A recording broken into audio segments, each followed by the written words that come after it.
Welcome. This is our third video exploring Pro Football Reference's approximate value metric, expanding on these two initial videos.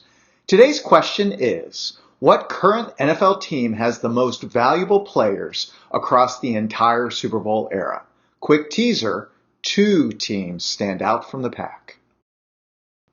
As a quick reminder, approximate value puts a single number on the seasonal performance for any player at any position for any year. In other words, a center on the offensive line can be scored using the same metric as the quarterback he hikes the ball to.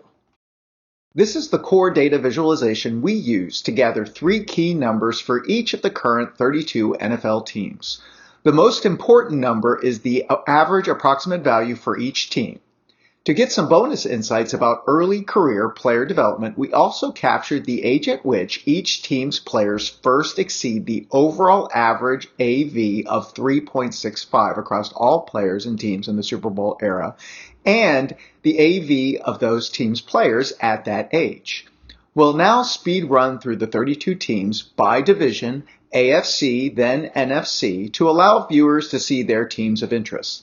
Do not waste your time. We're only spending 3 seconds per team, so hit pause if you see one of your favorites.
When the dust cleared, here's the team-by-team data sorted first by average approximate value, which instantly reveals that Pittsburgh, Dallas, Minnesota, and Baltimore top the list of most valuable players in AV terms in the 58-year Super Bowl era.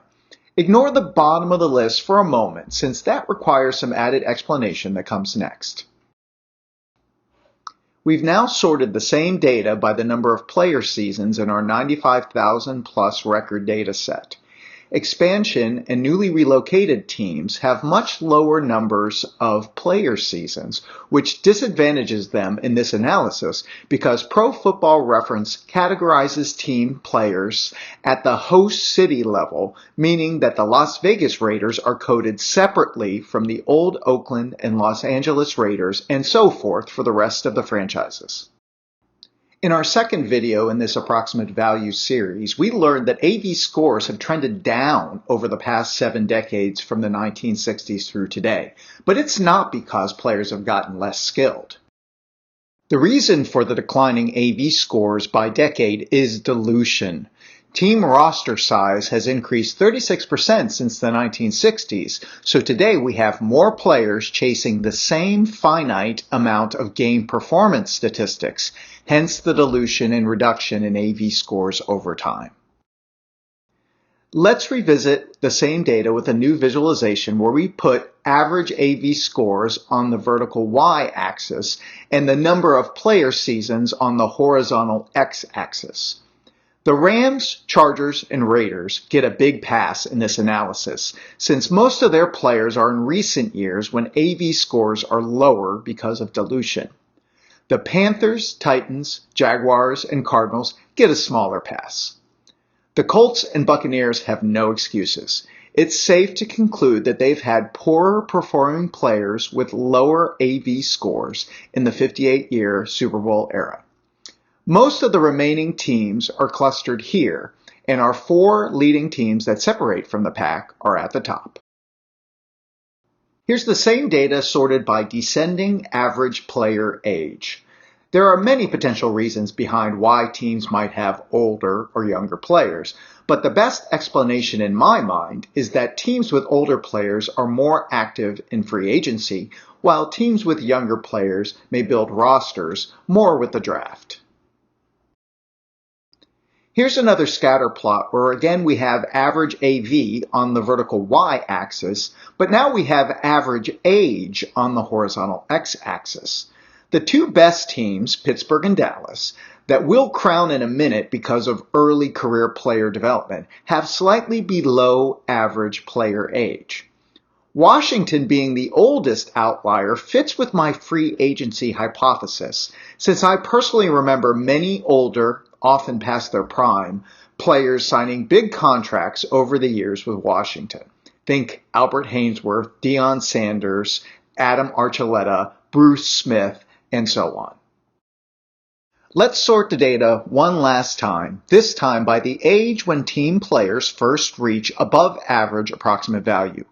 Pittsburgh and Dallas seem especially good at getting the most out of young players, which to me makes them the 2 overall winners of this analysis, especially because rookie contracts are more financially modest nowadays.